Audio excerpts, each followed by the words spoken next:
What is up, you guys? Welcome back to my channel. If you're new here, thanks for clicking on this video, and if you like it, hit subscribe and then hit the notification bell so that every time I upload, you'll know. So today I'm going to be talking about some people who are internet famous who have to do with Japan, the place that I'm going to. In 1 month, I will be there, which is very exciting. I'll be there for the first time, so if you live in Japan and you want to meet up or something, just let me know in the comments. So, number one, the first person I'm going to talk about is named Dakota Rose. So Dakota Rose is a model, also just called a talent in Japan, which is just a person who generally works in the entertainment industry, so they can do hosting on a TV show or be a model or whatever. She actually rose to fame in America in 2007, 2008 because she and her older sister, Kiki Cannibal, were part of the scene kid fashion era, and they were what we called at that time scene queen. Kiki was famous for putting stripes in her hair called coon tails like raccoons, and then Dakota put cheetah print in her hair. So they were very popular. And then when the scene kid era died out, you know, they had their own controversy, but when the scene kid era died out, they kind of died out, and then Dakota resurfaced, I want to say 2009, 2010, 2011, and 2012 is when she blew up. But in 2010, 2011, she came back again, sporting very popular like Chinese fashion. But she looked very different than how she did in the scene kid era. She looked like a doll, and her whole image was a living doll, and her whole look was what's seen as very cute in Asian culture, which is very doll-like proportions. So like circle lenses, the very small chin, and she's been accused of photoshopping her photos. I'm gonna get into that a little while later. So she was really popular actually in China for a little bit, and then got a story on Japanese news, and then she blew up in Japan, and they marketed her as a real Barbie. And so she was on news programs in Japan, on variety shows, and she got offered a modeling contract with Bravo Models in Japan and got signed and then moved to Japan. However, when she went to Tokyo and South Korea, people saw her face on TV and they began to accuse her of photoshopping her photos because she looked very much different than she did on the internet. So basically, since then she's been accused of photoshopping, and she has denied it. And basically, she had a very successful modeling career in Tokyo. Was in runway shows, did a lot of catalogs, print modeling. Because she's short, she's 1 inch taller than me. She's 5'3". But the controversy, there has been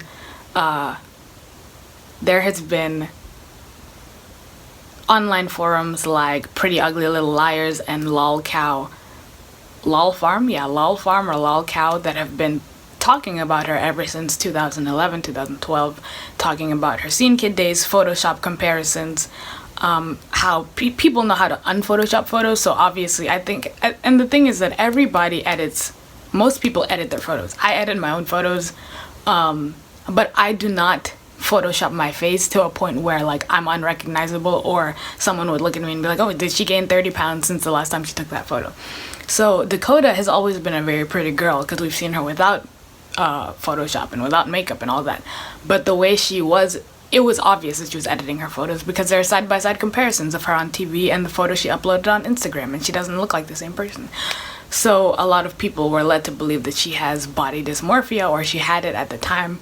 And basically her popularity started to decline a lot because she was more popular on these forums making fun of her than she was in real life, and she would never admit to photoshopping, or wouldn't Photoshop less and less to her real face. I think that if she had just come out and said, yeah guys, my photos were photoshopped and I wanted to appeal to an Asian market and this is why I made myself look the way that I look, then people would be more forgiving and forgive her and be like, okay, we can move forward, because we all know everybody photoshops their photos. But she was putting out this image of, I'm a real Barbie, I'm like this, I'm like that, and wouldn't even admit to like wearing contacts, which is something so small that so many people do.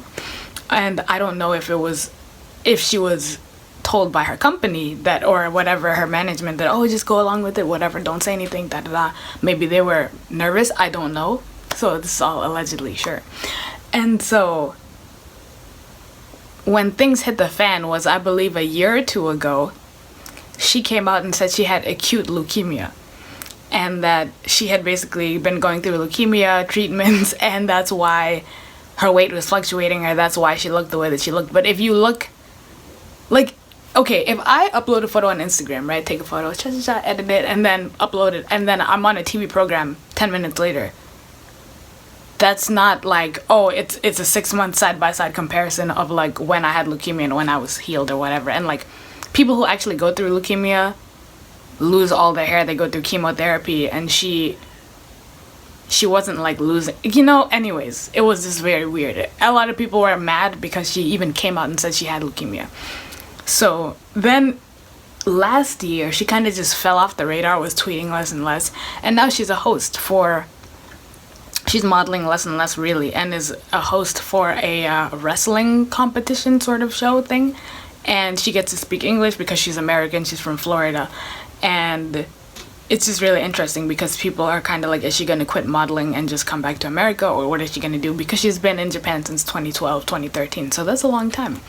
And mind you, we're the same age, but there's controversy because there was a time where in Florida, back in the Scene Kid days, she had to file a police report, and on the police documents it says that she's much older than me. So people are guessing that she's maybe like actually 26, 27 years old, but lying about her age. Which is illegal, because like you'd have to falsify passports and everything like that or whatever. And like she blew up on YouTube, and a lot of her videos have been taken down and re-uploaded on other websites and such, because there have been videos where she badly photoshopped and you can just see it, and it's just like, that's not you, that's not what you really look like. And it's just unfortunate because I think she would have been famous regardless, because of just, she is a naturally pretty girl, but she just photoshopped the heck out of herself. And now you have to come back from being a liar sort of thing. So it's just even more difficult to like walk that back instead of just being honest from the forefront. That's why I look how I look, and I don't wear a lot of makeup in my videos, because I'm just like, you guys should see how I normally look, so that if I'm wearing a ton of makeup or I do decide to Photoshop the heck out of myself, you can see what I actually look like, instead of like me just pretending the entire time.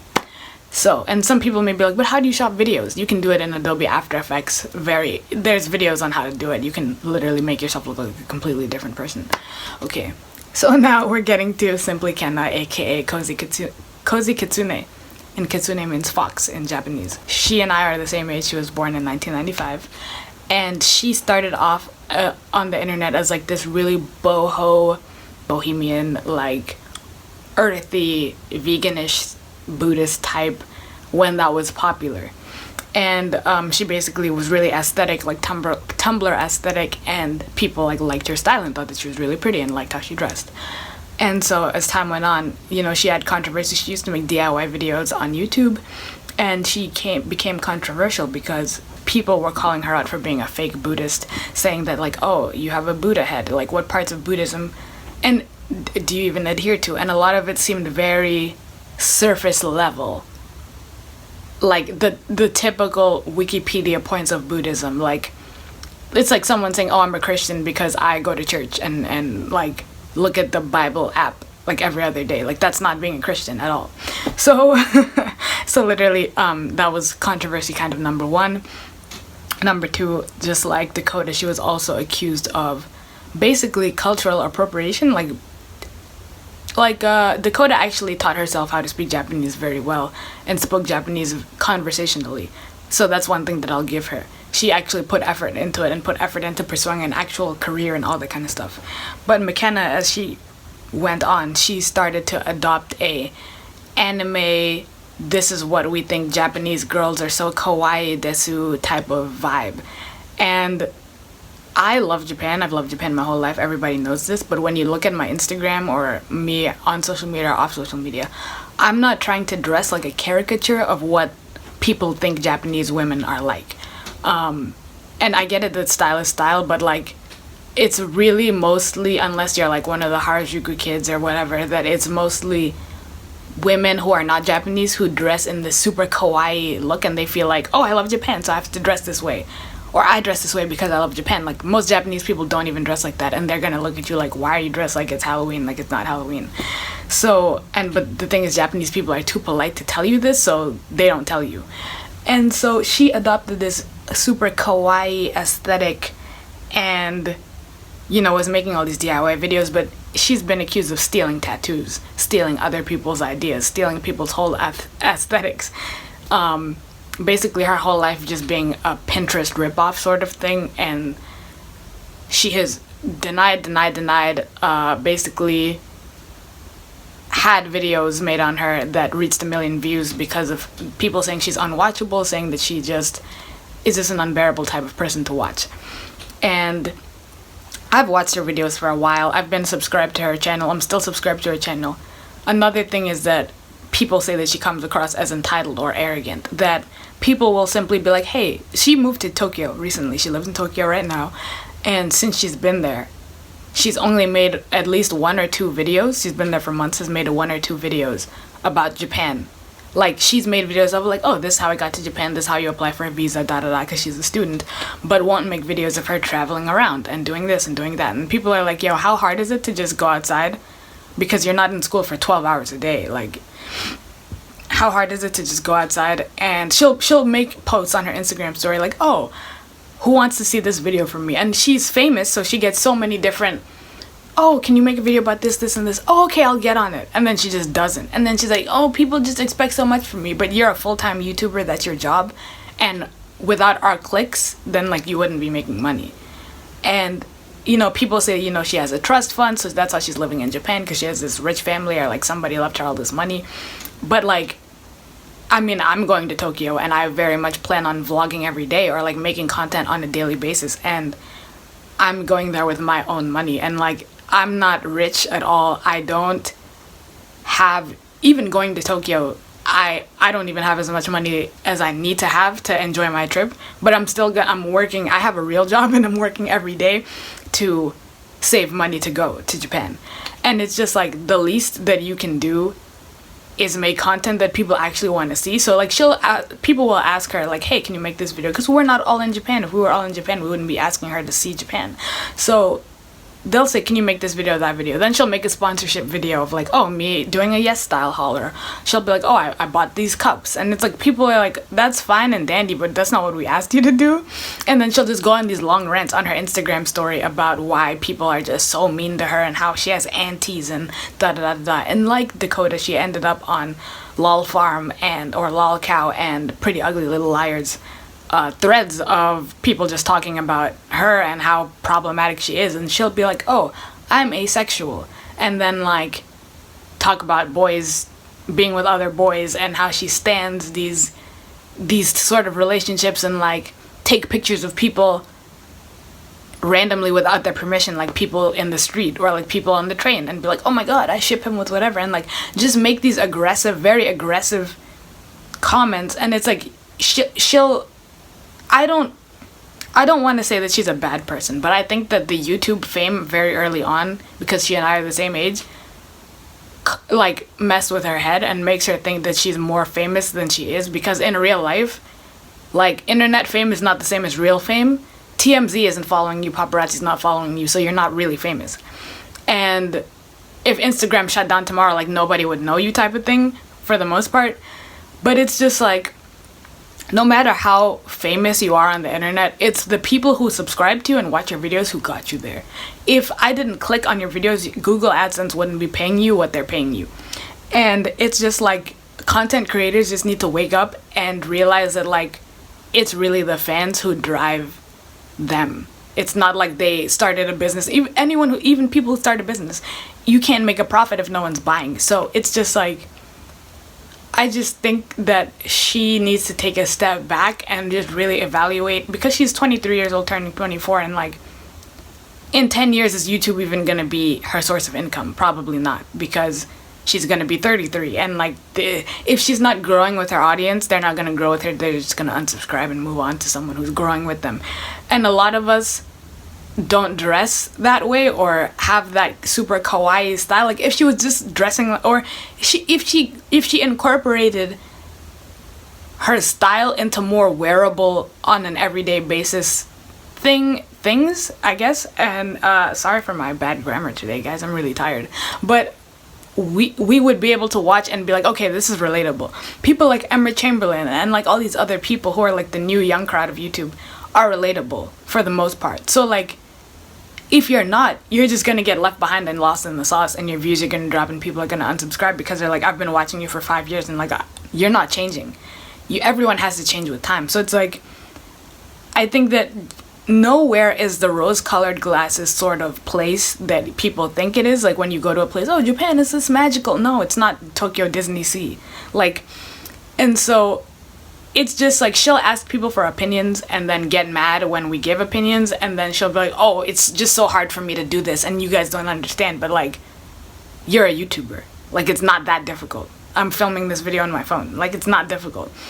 So I think that that's just the problem with both of them and that type. Like, there are YouTubers like Mime and like Charlotte in Japan who like moved to Japan and learned Japanese and taught English and had to build their way up and have successful YouTube channels and lives, but they did it the normal people way, instead of feeling this entitlement like, I'm going to Japan, everyone in Japan is just gonna love me. Like, no, like that's not really how it goes.